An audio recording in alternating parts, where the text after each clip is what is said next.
দীর্ঘদিন ধরে আমি রাজ্যের কোনো হিসাব পাচ্ছি না, কিন্তু উজিরও আমার রাজ দরবারে আসেনি। আজকে উজিরকে রাজ দরবারে আসতেই হবে।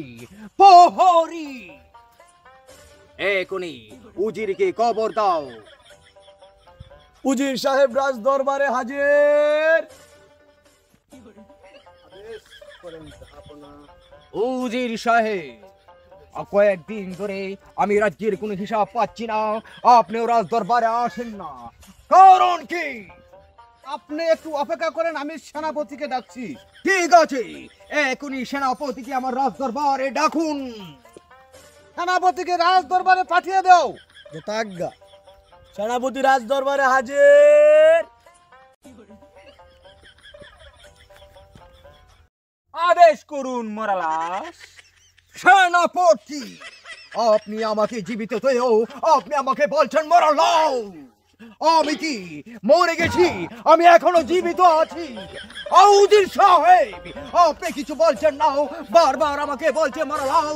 আমি কি মরে গেছি? ঠিক আছে রাজা মশাই।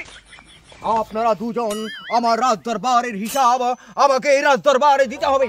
আমার রাজ্যের হিসাব আমি দীর্ঘদিন ধরে রাজ্যের কোনো হিসাব পাচ্ছি না, তাই আপনারা দুজনে মিলেই আমার এই রাজ সিংহাসনের এবং রাজ্যের যত হিসাব আছে আমাকে এই সপ্তাহের মধ্যে দিতে হবে।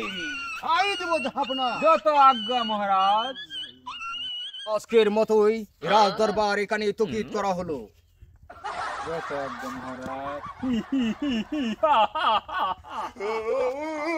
উজির সাহেব, এই রাজ্যের রাজ দরবারে কম টাকা পয়সা অর্থ করি তো আপনি কম খেয়েছেন না।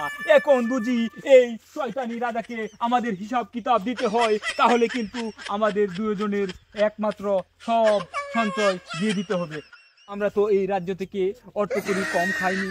এখন এই দুষ্ট রাজাকে এই রাজ্য কিভাবে ছাড়া করতে হবে সেই পরিকল্পনায় আমার মাথায় কাজ করছে। এখন আপনি কি বলেন? কাছে সেনাপতি, এই রাজাকে কিভাবে ছাড়াতে হয় তার ব্যবস্থা তুমি করো। ঠিক আছে উজির সাহেব, ঠিক আছে। ওই যে দেখা যাচ্ছে কালো চূড়া, চলেন এই কালো চূড়ার কাছে যাই। এই, আমার কথা শোন। থাম। এই চুর শোন, তোর উপরে অনেক অভিযোগ এসেছে। তুই নাকি এলাকার মধ্যে চুরি করস। সব অভিযোগ বাদ করে দিমু, বিনিময়ে তুই আমাদের একটা কাজ করে দিতে হবে। কি হুজুর? এই কাজটা হচ্ছে আমাদের এই দুষ্ট রাজাকে বনবাসে পাঠিয়ে দিতে হবে। সেনাপতি, এই রাজাকে তাড়িয়ে দিব, আমার লাভটা কি? বিনিময়ে তো তোমাকে অনেক স্বর্ণ মুদ্রা দেব। ঠিক আছে, আপনারা সহযোগিতা করলে আমি আছি। ঠিক আছে, তাহলে ওই কথাই রইল।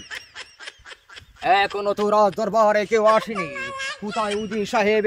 কোথায় সেনাপতি? সেনাপতি রাজপ্রাসাদে হাজির। কি খবর সেনাপতি? রাজা সাহেব, আমাদের রাজ দরবারে একটা পণ্ডিত এসেছে। আপনি যদি অনুমতি দেন তাহলে এই পণ্ডিতকে আমি রাজ দরবারে হাজির করতে পারি। পণ্ডিত কিসের জন্যে? সে নাকি বলেছে আপনার নাকি অনেক দুর্দিন যাচ্ছে, এই বিষয়ে পণ্ডিত মশাই আপনার সঙ্গে কিছু কথা বলবে। এখন আপনি কি চান ওনাকে রাজ দরবারে হাজির করি? ঠিক আছে, ডাকুন সেই পণ্ডিত মশাইকে। এই কে আছিস? পণ্ডিত মশাইকে রাজ দরবারে আসতে বল। যথাজ্ঞা। পণ্ডিত মশাই রাজ দরবারে হাজির। নমস্কার। কিসের জন্য আমার রাজ দরবারে এসেছেন পণ্ডিত মশাই? জাহাপনা, আমি ওলেকা পণ্ডিত মশাই। আমি অনেকদিন যাবৎ গণনা করে দেখেছি, আপনি এই রাজ্যের ছেড়ে 12 বৎসর দিতে হবে বনবাসে।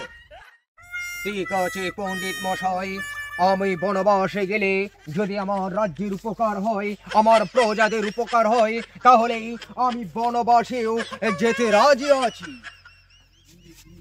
সেনাপতি, আমি বনবাসে যখন চলে যাব তখন কিছু দায়িত্ব আছে।